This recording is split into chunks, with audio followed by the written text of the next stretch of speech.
ಮೊದಲಿಗೆ ನನ್ನ ತಾಲೂಕಿನ ಮಾಲೂರು ತಾಲೂಕಿನ ನನ್ನ ಜನತೆ ರಾಜಕೀಯವಾಗಿ 86ರಲ್ಲಿ ರಾಜಕೀಯ ಪ್ರವೇಶ ಮಾಡಿ ಅದು ಮಂಡಲ ಪಂಚಾಯತ್, ಗ್ರಾಮ ಪಂಚಾಯತ್, PLD ಬ್ಯಾಂಕ್, ತಾಲೂಕ್ ಪಂಚಾಯತ್, ಜಿಲ್ಲಾ ಪಂಚಾಯತ್, ಮಿಲ್ಕ್ ಯೂನಿಯನ್ ಮತ್ತೆ 2 ಅವಧಿಗೆ ಶಾಸಕನಾಗಿ ಅವಕಾಶ ಮಾಡಿಕೊಟ್ಟಂತ ನನ್ನ ಜನತೆಗೆ ಮೊದಲಿಗೆ ನನ್ನ ವೈಯಕ್ತಿಕವಾಗಿ ಧನ್ಯವಾದ ಹೇಳ್ತಾ ಇದ್ದೀನಿ. ಇವತ್ತೊಂದು ಇತಿಹಾಸ ಪ್ರಸಿದ್ಧವಾದ ದಿನ. ನೀವು ಕೊಟ್ಟಂತ ನನಗೆ ಅವಕಾಶ. ಕೆಳ ಹಂತದಿಂದ ರಾಜಕೀಯವಾಗಿ ಬೆಳೆಸಿದಿರಿ. ಸ್ಥಳೀಕನನ್ನ, ನಮ್ಮ ಮಾಲೂರು ತಾಲೂಕಿನ ನಮ್ಮ ನಂಜೇಗೌಡನನ್ನ MLA ಮಾಡಿಕೊಂಡ್ರೆ ಸಾರ್ವಜನಿಕರಿಗೆ ಸ್ಥಳೀಕರಿಗೆ ಪ್ರತಿ ದಿವಸ ಸಿಗ್ತಾನೆ. ಆದರೆ 15 ವರ್ಷದಿಂದ ಬೆಂಗಳೂರಿನವ್ರನ್ನ MLA ಮಾಡಿಕೊಂಡು ಸಾಮಾನ್ಯ ಜನ, ನಮ್ಮ ತಾಲೂಕಿನ ಜನತೆ ಕಷ್ಟ ಸುಖ ಸಿಕ್ಕದೆ ಶ್ರೀಮಂತರಿಗೆ, ಅನುಕೂಲಸ್ಥರಿಗೆ MLA ನೋಡಬೇಕಾದ್ರೆ ಬೆಂಗಳೂರಿಗೆ ಹೋಗಬೇಕಾಗಿತ್ತು. ನಂಜೇಗೌಡರನ್ನ ಕೆಳಂತದಿಂದ ಬೆಳೆಸಿ ನೋಡಿದ್ದೀವಿ. ಶಾಸಕನಾಗಿ ಮಾಡಿಕೊಂಡ್ರೆ ಮಾಲೂರು ತಾಲೂಕು ಒಳಗಡೆ ಇರ್ತಾನೆ. ಪ್ರತಿ ದಿವಸ ನಮ್ಮ ತಾಲೂಕಿನ ಜನತೆಯ ಸೇವೆಯಲ್ಲಿ ಇಷ್ಟು ವರ್ಷ ಇದ್ನಲ್ಲ, MLA ಆಗಿ ಕೊಟ್ಟರು ಕೂಡ ಅದೇ ಸೇವೆ ಮುಂದುವರಿಸ್ತಾನೆ ಅಂತ ನಂಬಿಕೆ ಇಟ್ಕೊಂಡು ಅವಕಾಶ ಮಾಡಿಕೊಟ್ರೆ ಮೊದಲನೇ ಅವಧಿಯಲ್ಲಿ ಅವಕಾಶ ಮಾಡಿಕೊಟ್ರು ಕೂಡ 15 ವರ್ಷ MLA ಇರಲಿಲ್ಲ. ಕಾಂಗ್ರೆಸ್ನ MLA ಮಾಲೂರು ತಾಲೂಕಲ್ಲಿ 15 ವರ್ಷ ಆದಮೇಲೆ ಮೊದಲನೇ ಅವಕಾಶ ಮಾಡಿಕೊಟ್ಟಾಗ ತುಂಬಾ ನೀವು ಕೂಡ ನಂಬಿಕೆ ಇಟ್ಕೊಂಡಿದ್ರಿ. ನಂಜೇಗೌಡರು ಪ್ರತಿ ಹಳ್ಳಿ ಗೊತ್ತು, ಜನ ಗೊತ್ತು, ಅಭಿವೃದ್ಧಿ ಮಾಡ್ತಾನೆ ಅಂತ. ಆದರೆ ಕಾರಣಾಂತರ BJP ಸರ್ಕಾರ ನನಗೆ ಅವಕಾಶ ಸಿಕ್ಕಲಿಲ್ಲ. ಒಂದು ರಸ್ತೆ ಗುಳಿ ಮುಚ್ಚಕ್ಕೆ ಕೂಡ ಬೀಳಲಿಲ್ಲ ನನ್ನ. ಆದರೆ 2ನೇ ಅವಧಿ ಅದು ಅಲ್ಲ. 2ನೇ ಅವಧಿ ಕಷ್ಟದಲ್ಲಿ, ಹೋರಾಟದಲ್ಲಿ ಮಾಲೂರು ತಾಲೂಕಿನ ಸ್ವಾಭಿಮಾನವನ್ನ ಕಡಿಮೆ ಓಟಲ್ಲಿ ಗೆದ್ದಿದ್ವಂತಲ್ಲ, ನೀವು ಶಾಸಕನಾಗಿ ಮಾಡಿದ್ರಿಂದ, ಕರ್ನಾಟಕ ರಾಜ್ಯದಲ್ಲಿ ಕಾಂಗ್ರೆಸ್ ಸರ್ಕಾರ ಬಂದಿದ್ದರಿಂದ, ಕಾಂಗ್ರೆಸ್ ಸರ್ಕಾರ ಬಂದ ಮೇಲೆ ಮೊದಲ ಮುಖ್ಯಮಂತ್ರಿ ಸಿದ್ದರಾಮಯ್ಯವರು ಮತ್ತೆ DK ಶಿವಕುಮಾರ್ ಉಪಮುಖ್ಯಮಂತ್ರಿಗಳು, ಪಕ್ಷದ ಅಧ್ಯಕ್ಷರು ನಮ್ಮ ಸಾಮಾನ್ಯ ಜನ ಬಡವರಿಗೆ ಕೊಟ್ಟಂತ ಕಾರ್ಯಕ್ರಮ 5 ಕಾರ್ಯಕ್ರಮ ಕೂಡ. ಅದರ ಜೊತೆಗೆ ವಿಶೇಷವಾಗಿ 5 ಕಾರ್ಯಕ್ರಮದ ಜೊತೆಗೆ ಮಾಲೂರು ತಾಲೂಕು ಇತಿಹಾಸ ಪುಟಗಳಲ್ಲಿ ನೋಡದೇ ಇರೋಂಥದ್ದು ಯಾವುದೇ ಪಾರ್ಟಿ, ಯಾವುದೇ ಪಕ್ಷ ನಾಯಕ ಇಷ್ಟೊಂದು ಅಭಿವೃದ್ಧಿಗೆ ಅವಕಾಶ ಸಿಕ್ಕಿರಲಿಲ್ಲ ಅಂತ ಅವಕಾಶ ಮಾಡಿಕೊಟ್ಟಿದ್ದ ದಿನ ಇದು. ಇವತ್ತು ಗುದ್ದಲಿ ಪೂಜೆ ಮತ್ತೆ ಉದ್ಘಾಟನೆ ಕಾರ್ಯಕ್ರಮ ಸುಮಾರು 3,200 ಕೋಟಿ ರೂಪಾಯಿ, 3,200 ಕೋಟಿ ರೂಪಾಯಿ ಇವತ್ತು.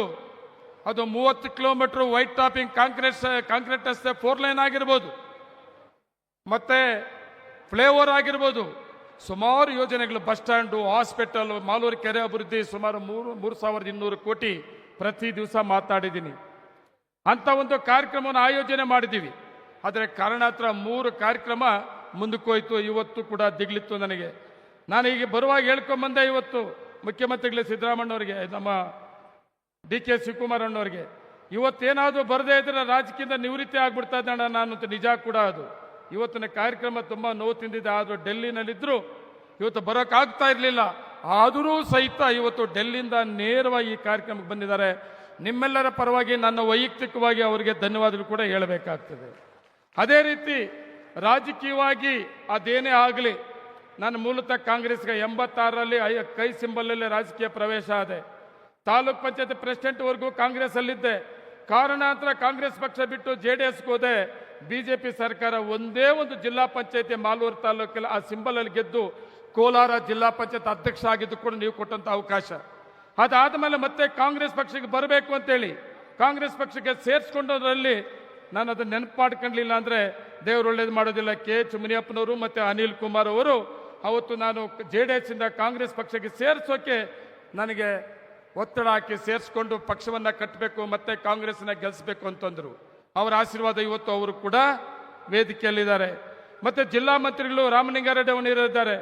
ಅದ್ರ ಜೊತೆಗೆ ಸಿದ್ದರಾಮಯ್ಯವರು ಈ ಕಾರ್ಯಕ್ರಮದ ಭಾಗವಹಿಸಬೇಕಾಗಿತ್ತು, ಪ್ರೋಟೋಕಾಲ್ ಬರೋದಿಲ್ಲಪ್ಪ ಅಂತೇಳಿ ಯತೀಂದ್ರ ಸಾಹೇಬರ ಮಂತ್ರಿಗಳು ಕೂಡ ಭಾಗವಹಿಸಿದ್ದಾರೆ.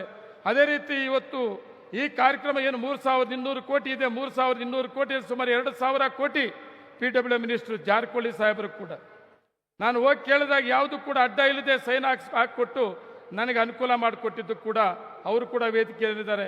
ನಮ್ಮ ಪಂಚಾಯತ್ ರಾಜ್ ಹಿರಿಯ ಮಂತ್ರಿಗಳು ಕೂಡ ಖಂಡ್ರೆ ಸಾಹೇಬರು ಕೂಡ ಇದ್ದಾರೆ. ಅದೇ ರೀತಿ ಶಾಸಕರಲ್ಲಾದಂಥ ನಜೀರ್ ಅಹಮದ್ ಅಣ್ಣವರು, ಶಿವಾರೆಡ್ಡಿ ಅಣ್ಣವರು, ಮಂಜು ಅವರು, ಮತ್ತು ವಿಶೇಷವಾಗಿ ನಮ್ಮ ಪಕ್ಷದ ಹಿರಿಯ 3 ಸಾರಿ ಶಾಸಕರಾದಂಥ ಎನ್ ನಾರಾಯಣಸ್ವಾಮಿ ಅವರು, ಚಿಕ್ಕಬಳ್ಳಾಪುರ ಜಿಲ್ಲೆಯ ಮಾಜಿ ಮಂತ್ರಿಗಳು ಶಾಸಕರಾದಂಥ ಸುಧಾಕರ್ ಅವರು, ಮತ್ತು ಅದೇ ರೀತಿ ನಮ್ಮ ಕೋಲಾರ ಶಾಸಕರಾದಂಥ ಕೊತ್ತೂರು ಮಂಜು ಅವರು, ರೂಪಾ ಅವರು, MLC ಅವರಾದ ನಮ್ಮ ಶ್ರೀನಿವಾಸ್ ಅವರು, ಮತ್ತು ನಮ್ಮ ಅನಿಲ್ ಅವರು, ಮತ್ತು ನನ್ನ ಗುರು ರಾಜಕೀಯ ಗುರುವಾದ ನಾಗರಾಜ್ ಅವರು, ಸುದರ್ಶನ್ ಅವರು, ಎಲ್ಲ ನಿಗಮದ ಅಧ್ಯಕ್ಷರು ಎಲ್ಲರೂ ಕೂಡ ಈ ವೇದಿಕೆ ಮೇಲೆ ಇದ್ದೀರಿ. ಒಂದು ಮಾತನ್ನ ಹೇಳ್ತೇನೆ ನಾನು, ಇವತ್ತು ಕಾಂಗ್ರೆಸ್ ಸರ್ಕಾರ ಇದ್ರೆ ಸಾಮಾನ್ಯ ಜನರ ಪರವಾಗಿದೆ ಅನ್ನೋದಕ್ಕೆ ಉದಾಹರಣೆ 5 ಗ್ಯಾರಂಟಿ: ಅನ್ನಭಾಗ್ಯ, ಗೃಹ ಜ್ಯೋತಿ, ಗೃಹಲಕ್ಷ್ಮಿ, ಶಕ್ತಿ ಯುವನಿಧಿ.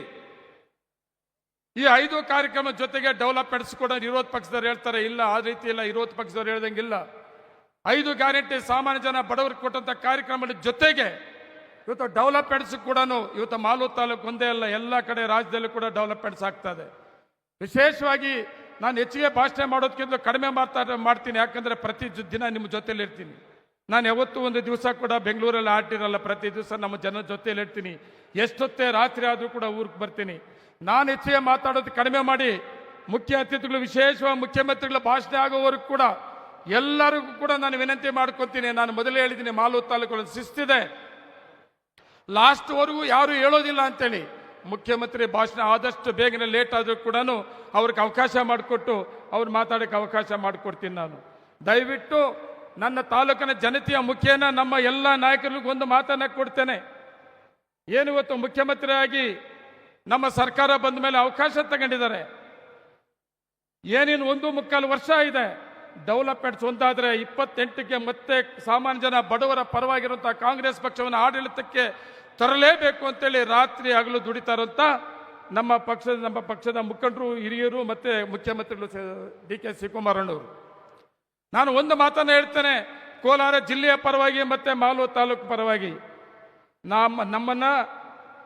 ನಮ್ಮ ಜಿಲ್ಲೆಯನ್ನ ವಿಶೇಷವಾಗಿ ನೋಡಿ. ನೀವು ಮಂತ್ರಿ ಕೊಡ್ತಿದ್ರು ಪರವಾಗಿಲ್ಲ, ಕೊಡ್ಲಿಲ್ಲ, ಆದರೆ ಡೆವಲಪ್ಮೆಂಟ್ಸ್ಗೆ ನಮ್ಮ ಜಿಲ್ಲೆಯನ್ನ ಕಾಪಾಡಿಕೊಂಡು, ಯಾಕಂದ್ರೆ ಮೊದಲ ಮುಖ್ಯಮಂತ್ರಿ ಕೊಟ್ಟಂತ ಕರ್ನಾಟಕ ರಾಜ್ಯಕ್ಕೆ ಕೋಲಾರ ಜಿಲ್ಲೆ, ಅದ್ರ ಜೊತೆಗೆ ಪಾರ್ಲಿಮೆಂಟ್ಗೆ ಅತಿ ಹೆಚ್ಚಿನ ಪಾರ್ಲಿಮೆಂಟ್ ಕಾಂಗ್ರೆಸ್ಸಿನ MP ಗೆಲ್ಲಿಸಿಕೊಟ್ಟಂತ ಜಿಲ್ಲೆ ಕೋಲಾರ ಜಿಲ್ಲೆ. ಕಾಂಗ್ರೆಸ್ ಯಾವತ್ತೂ ಕೂಡ ಅಷ್ಟೇ 5-6 ಸೀಟುಗಳನ್ನು ಗೆಲ್ಲಿಸಿಕೊಟ್ಟಂತ ಜಿಲ್ಲೆ ಕಾಂಗ್ರೆಸ್ ಶಾಸಕರು ಕೋಲಾರ ಜಿಲ್ಲೆ. ಇವತ್ತು ಇನ್ನೇನು ಉಳಿದಿದೆ 1.25 ವರ್ಷ, ನಿಮ್ಮ ಮೇಲೆ ತುಂಬಾ ನಂಬಿಕೆ ಇಟ್ಕೊಂಡಿದ್ದೀವಿ. ನಮ್ಮ ಜಿಲ್ಲೆಗೆ ಅವಕಾಶ ಮಾಡಿಕೊಡ್ಬೇಕು. ಡೆವಲಪ್ಮೆಂಟ್ಸ್ಗೆ 28ಕ್ಕೆ ನೀವೇನು ಅನ್ಕೊಂಡಿದ್ದೀರಿ, ಕರ್ನಾಟಕ ರಾಜ್ಯದಲ್ಲಿ ನನ್ನ ಹೋರಾಟದಲ್ಲಿ ನನಗೆ ಸಿಕ್ಕಂತ ಅವಕಾಶದಲ್ಲಿ ಹೈಕಮಾಂಡ್ ಮುಖ್ಯಮಂತ್ರಿ ಆಗಿ ಕೊಟ್ಟಿದ್ದಾರಲ್ಲ, ಮತ್ತೆ 28 ಕರ್ನಾಟಕ ರಾಜ್ಯದಲ್ಲಿ ಕಾಂಗ್ರೆಸ್ ಸರ್ಕಾರ ತರಬೇಕು ಅಂತ ನೀವೇನು ಹೊರಟಿದ್ದೀರಿ. ನಮ್ಮ ಜಿಲ್ಲೆಯಲ್ಲಿ 6 ಕೂಡ ಕಾಂಗ್ರೆಸ್ ಶಾಸಕರಿಗೆ ಗೆಲ್ಲಿಸ್ಕೊಡೋದ್ರಲ್ಲಿ ಅನುಮಾನ ಬೇಡ. ಅದ್ರ ಜೊತೆಗೆ ಒಂದು ಮಾತನ್ನ ಹೇಳ್ತೇನೆ ನಾನು, ಮಾಲೂರು ತಾಲೂಕಲ್ಲಿ ಡಿಪಾಸಿಟ್ ಇಲ್ಲದೆ ಇರುವಂತಹ ಸಂದರ್ಭದಲ್ಲಿ ಕಾಂಗ್ರೆಸ್ ಪಕ್ಷವನ್ನು ಕಟ್ಟಂತ ಜವಾಬ್ದಾರಿ ಕೊಟ್ಟ ಮೇಲೆ 10,000 ಓಟ್ ಇತ್ತು ಕಾಂಗ್ರೆಸ್ಗೆ. ಅಂತ ಸಂದರ್ಭದಲ್ಲಿ ನೀವು ಕಾಂಗ್ರೆಸ್ ಪಕ್ಷವನ್ನು ಕಟ್ಟಂತ ಅವಕಾಶ ಮಾಡಿಕೊಟ್ಟ ಮೇಲೆ ಕಾಂಗ್ರೆಸ್ ಪಕ್ಷವನ್ನು ಕಟ್ಟಿದ್ದೇನೆ, ಬೆಳೆಸಿದ್ದೇನೆ. ಪ್ರತಿ ದಿವಸ ನನ್ನ ತಾಲೂಕಿನ ಜನತೆಯ ಜೊತೆಲಿದ್ದೇನೆ. ನನಗೆ ಹೈಕಮಾಂಡ್ ಯಾರು ಅಂದ್ರೆ ಹೈಕಮಾಂಡ್ ನನ್ನ ಗಾಡ್ ಫಾದರ್ಗಳಿಲ್ಲ ಯಾರು ಕೂಡ. ನನ್ನ ಗಾಡ್ ಫಾದರ್ಗಳು ಯಾರು ಮಾಲೂರು ತಾಲೂಕಲ್ಲಿ ಅಂದ್ರೆ ಈ ಜನ ನನ್ನನ್ನ ಕೆಲ ಹಂತದಿಂದ ಬೆಳೆಸಿದಂಥವ್ದು, 2 ಸಾರಿ ಶಾಸಕ ಮಾಡಂತವ್ದು, ಮತ್ತೆ 28ಕ್ಕೆ ನನ್ನ ಗಾಡ್ ಫಾದರ್ ಯಾರು ಅಂದ್ರೆ ನನ್ನ ತಾಲೂಕಿನ ಇವರೇ. 28ಕ್ಕೆ ಮೊನ್ನೆ ಕಡಿಮೆ ಓಟಲ್ಲಿ MLA ಆಗಿದೆ ಅಂತ ಮನಸ್ಸಲ್ಲಿ ಇಟ್ಕೊಂಡ್ಬಿಡ್ರಿ ಯಾವ ನಾಯಕರು ಕೂಡ. ಹೌದು, ಯಾಮಾರಿದೀವಿ ನಮ್ಮ ನಾಯಕರು, ಕಡಿಮೆ ಓಟಲ್ಲಿ MLA ಆಗಿದ್ದೀನಿ. ಪಾರ್ಲಿಮೆಂಟ್ ಎಲೆಕ್ಷನ್ಗೆ ಯಾವುದೇ MLA 6 ವಿಧಾನಸಭಾ ಕ್ಷೇತ್ರದಲ್ಲಿ ಯಾರು ಎಷ್ಟೆಷ್ಟು ಓಟ್ ಹಾಕ್ಸ್ಕೊಂಡಿದ್ರು 23,000 ಓಟ್ ಹೆಚ್ಚಿಗೆ ಹಾಕಿಸಿದವರು ನನ್ನ ತಾಲೂಕಿನ ಜನ. ಕಡಿಮೆ ಓಟಲ್ಲಿ ನಾನು MLA ಆಗಿದ್ದು ಕೂಡ. 28ಗೂ ಕೂಡ ಅಷ್ಟೇ ಸ್ವಾಭಿಮಾನ. ಮಾಲೂರು ತಾಲೂಕಿನ ಒಬ್ಬನಿದ್ದೀನಿ ನಾನು, ಇನ್ನೆಲ್ಲ ಬೆಂಗಳೂರಿಂದ ಬಂದವರೇ. ಮಾಲೂರು ತಾಲೂಕಿನ ಜನ ತೀರ್ಮಾನ ಮಾಡವ್ರೆ, ನಾವು ಯಾವುದೇ ಕಾರಣಕ್ಕೂ ರಿಯಲ್ ಎಸ್ಟೇಟ್ ಬೆಂಗಳೂರವರಿಗೆ ಅವಕಾಶ ಮಾಡಿಕೊಡೋದು ಬೇಡ, ಸ್ಥಳೀಕ ನಮ್ಮ ನಂಜೇಗೌಡ ಒಬ್ಬ ಉಳಿದವನೇ, ಅವನು ಉಳಿಸ್ಕೊಬೇಕು ಅಂತೇಳಿ ತೀರ್ಮಾನ ಮಾಡಿದ್ದಾರೆ. 28ಗೆ ನಮ್ಮ ತಾಲೂಕಿಂದ ಕಾಂಗ್ರೆಸ್ ಶಾಸಕರ ನಿಮ್ಮ ಜೊತೆ ಕೊಡ್ತೇವೆ ಅಂತೇಳಿ ಒಂದು ಸಂದೇಶವನ್ನು ನಾನು ಕೊಡ್ತಾ ಇದ್ದೇನೆ. ಇನ್ನು ಹೆಚ್ಚಿಗೆ ನಾನು ಭಾಷೆ ಮಾಡಕ್ಕೆ ಹೋಗೋದಿಲ್ಲ. ಈ ಕಾರ್ಯಕ್ರಮ ಆಯೋಜನೆ ಮಾಡೋದಕ್ಕೆ ವಿಶೇಷವಾಗಿ ಜಿಲ್ಲಾ ಆಡಳಿತ ತಿಳ್ಕೊಳ್ಳೇಬೇಕಾಗ್ತದೆ. ವೇದಿಕೆಯಲ್ಲಿ ಇವತ್ತೇನು ಈ ಕಾರ್ಯಕ್ರಮ ಇವತ್ತು ಇಷ್ಟು ಅದ್ಭುತವಾಗಿ ನಡೀತಾ ಇದೆ ಅಂದರೆ ಅದಕ್ಕೆ ಜಿಲ್ಲಾ ಆಡಳಿತ ಕೂಡ, ಜಿಲ್ಲಾಧಿಕಾರಿಗಳಿರ್ಬೋದು, SP ಅವರಿರ್ಬೋದು, CO ಅವರಿರ್ಬೋದು, ಅದ್ರ ಜೊತೆಗೆ ತಾಲೂಕು ಆಡಳಿತ ಕೂಡ ಅಷ್ಟೇ. ಸುಮಾರು 1 ತಿಂಗಳಿಂದ ಅವರು ನಿದ್ದೆ ಹೋಗದೆ ನಮ್ಮ ಆಡಳಿತ, ತಾಲೂಕಿನ ಆಡಳಿತ, ತಹಸೀಲ್ದಾರ್ ಇರ್ಬೋದು, ಇಒ ಇರ್ಬೋದು, ಎಲ್ಲರೂ ಕೂಡ ಅದ್ರ ಜೊತೆಗೆ ನಮ್ಮ ಕಾಂಗ್ರೆಸ್ ಪಕ್ಷದ ಎಲ್ಲ ನಾಯಕರು ಕೂಡ ಇವತ್ತಿನ ಕಾರ್ಯಕ್ರಮ ಇಷ್ಟೊಂದು ಅದ್ಭುತವಾಗಿ ನಡೀಬೇಕಾದ್ರೆ, ಸಕ್ಸಸ್ ಆಗಬೇಕಾದ್ರೆ ಇವರೆಲ್ಲರೂ ಕೂಡ ಕಾರಣಕರ್ತರು. ಮಾಲೂರು ತಾಲೂಕಲ್ಲಿ ಯಾವುದೇ ಒಂದು ಕಾರ್ಯಕ್ರಮ ಮಾಡಿದ್ರು ಕೂಡ ಇತಿಹಾಸ ಇದೆ. ನಮ್ಮ ದೇಶದ ಮುಂದಿನ ಭವಿಷ್ಯದ ಪ್ರಧಾನಿಗಳಾಗುವಂತ ರಾಹುಲ್ ಗಾಂಧಿ ಅವರನ್ನ ಈ ಮಾಲೂರು ತಾಲೂಕಿಗೆ 2 ಸಾರಿ ಕರೆಸಿದಂತೂ ನಮ್ಗೆ ಸಿಕ್ಕಂತ ಅವಕಾಶ. 2 ಸಾರಿ, ನನ್ನ ಎಲೆಕ್ಷನ್ಗೆ 1 ಸಾರಿ, ಮತ್ತೆ ಪಾರ್ಲಿಮೆಂಟ್ ಎಲೆಕ್ಷನ್ಗೆ 1 ಸಾರಿ, 2 ಸಾರಿ ಕೂಡ ರಾಹುಲ್ ಗಾಂಧಿ ಅವರು ಈ ವೇದಿಕೆಗೆ ಬಂದಿದ್ರು. ಮಾಲೂರು ತಾಲೂಕಿಗೆ ಸಿದ್ದರಾಮಯ್ಯವರು ಬಂದಿದ್ರು, ಡಿ.ಕೆ. ಶಿವಕುಮಾರ್ ಅವರು.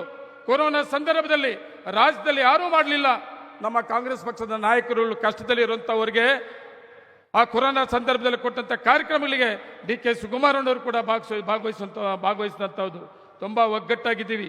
ಈ ಒಗ್ಗಟ್ಟನ್ನು 28ಕ್ಕೆ ನಿಮಗೆ ಕೊಡ್ತೇವೆ ಅಂತ ಈ ಸಂದರ್ಭದಲ್ಲಿ ಹೇಳಿ, ನಮಗೆ ಮುಂದಿನ ದಿನಗಳಲ್ಲಿ ನಮ್ಮ ಮಾಲೂರು ತಾಲೂಕಿಗೆ ಡೆವಲಪ್ಮೆಂಟ್ಸ್ಗೆ ಎಲ್ಲ ನಾಯಕರುಗಳನ್ನ, ಮುಖ್ಯಮಂತ್ರಿಯಿಂದ ಹಿಡಿದು ನಮ್ಮ ಜಿಲ್ಲಾ ಮಂತ್ರಿಯಿಂದ ಹಿಡಿದು ಎಲ್ಲ ಮಂತ್ರಿಗಳನ್ನ ನಾನು ರಿಕ್ವೆಸ್ಟ್ ಮಾಡ್ತಾ ಇದ್ದೇನೆ.